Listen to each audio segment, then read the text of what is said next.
Good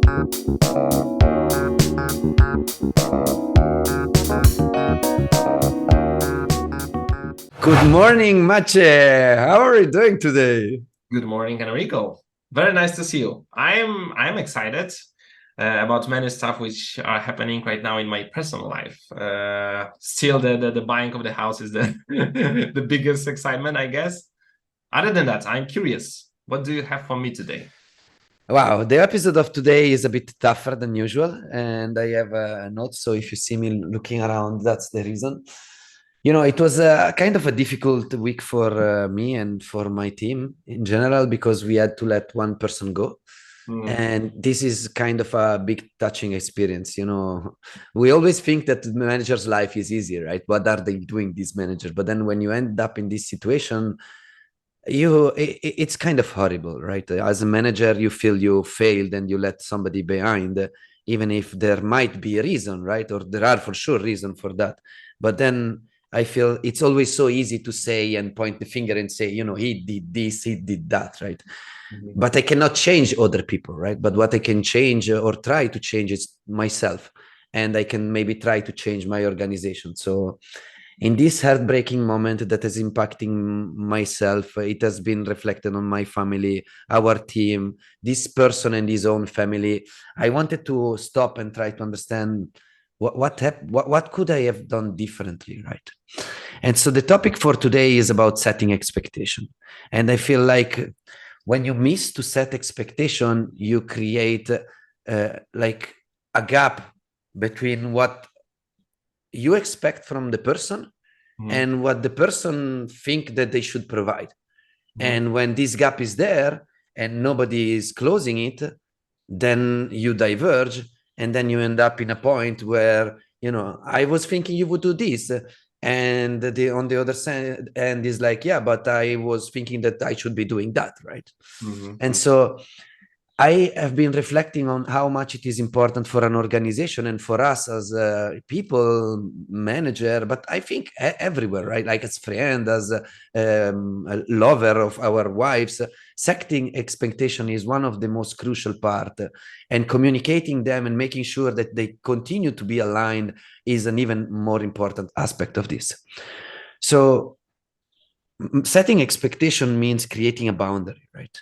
It means making sure that together we know what shape the road ahead of us have.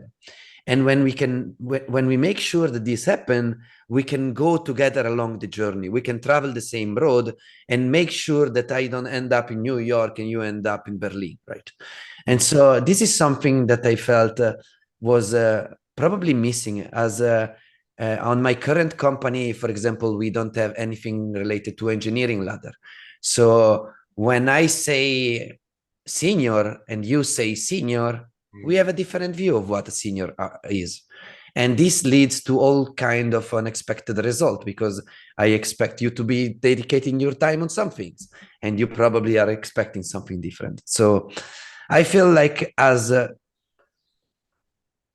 humans, it's so important to make sure, or maybe not as human, but as manager and as organization, I feel like dedicating time into creating an engineering ladder, into defining what the different role are and what is expected from them is a crucial aspect.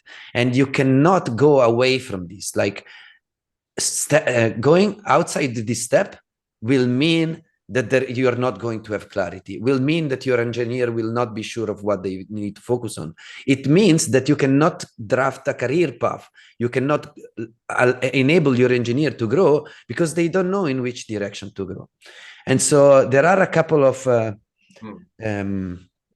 websites that I would like to share that at least can give a very basic idea of engineering ladder. There is one very important, it's engineeringladder.com, for which I would like to spend maybe one further episode on this, but it's just to say that is there. So I want to close this episode by saying that setting expectation means creating clarity and showing to people what the organization believe we need to be successful. And I think this is an extremely important step on creating a successful organization and making sure people feel safe and know which way to go. So yeah, this is my experience from this week. It has been tough, not fun, but it has been a moment that allowed me to reflect on how to do better, and I'm grateful for this opportunity. Thank you so much for opening your heart and sharing with me the things, the content which is really relevant for you. But I also believe it's hard.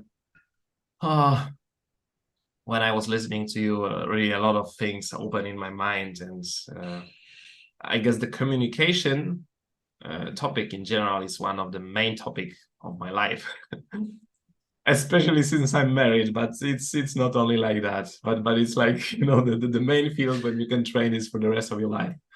But the same with kids, with other people, as you said, it's not easy. And only one thing I want to maybe point right now from what I hear is that I guess putting labels on people, because you mentioned this as a part of your statement, that putting labels on people really don't help. When you say, you know, you are a senior and then I suppose you will do this or that or whatever, it not must be senior, whatever, I guess it doesn't help, because as you said, it didn't create clarity. It's rather make everything implicit and hidden assumptions about which makes people only feel stressed. So I guess we should really remove the labels, trust ourselves, but at the same time be very honest about what we are expecting, what is like the way to go, and then everyone will be happier, because and also feel safer, I guess. Yeah, this is an interesting point. I'm not sure if we can get as far as removing completely the label. I feel like up to a certain point, you need this label. I think it's less about the label, but more about making sure that that label is defined and shared between the two of us. Because I think it is right to, you know, create a scale on which you can grow through your career. That doesn't mean that the scale is fully linear, right? But it means that we know what we expect from each other. So I'm not sure if it's again really about the label, but more about the clarity. Yeah, so maybe the last thing from me is like, when I was talking about a label, I guess when we are using some label, it's always about not about talking directly about, let's say, someone's behavior. So for example, you are not saying, you know, I don't like that you didn't notify me about this before you merge this because I really needed this information. But rather than that, you are putting some label like, are you stupid, man, that you are doing stuff like this? And then, you know, maybe for you, it's clever that if someone didn't notify you, it must be stupid. But for someone else, it's totally different because he didn't know this knowledge, didn't get this knowledge or whatever. So this is what I mean when we use labels. It's not about, we shouldn't, I don't know, use our names or positions or whatever, because it's also important from other perspective. But for clarity and I don't know, communication part, I guess whenever we are trying to say you are like this or you are, I guess it doesn't help. Rather, let's talk about what we are doing and what we are expecting, and then all is good. Thank you so much, Maciej. It was good to talk to you today. Have a wonderful rest of your day. Cheers. Ciao.